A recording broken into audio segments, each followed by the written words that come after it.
বাংলাদেশি পর্যটকদের জন্য ত্রিপুরাতে সাময়িকভাবে হোটেল বুকিং বন্ধ করা হয়েছে।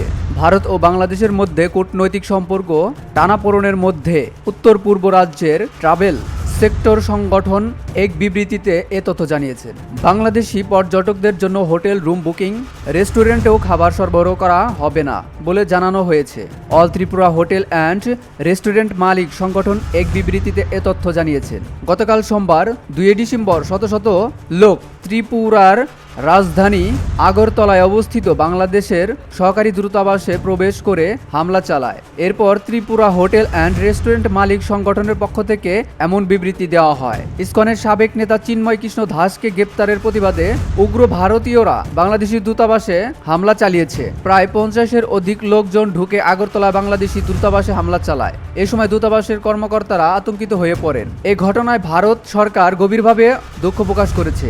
এছাড়াও দূতাবাস এবং কূটনৈতিক মিশনকে হামলার লক্ষ্যবস্তু করা উচিত নয় বলে বিবৃতিতে উল্লেখ করা হয়েছে।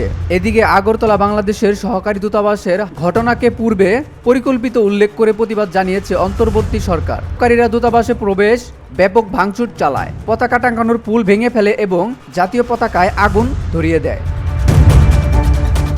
BOD Bangla news desk.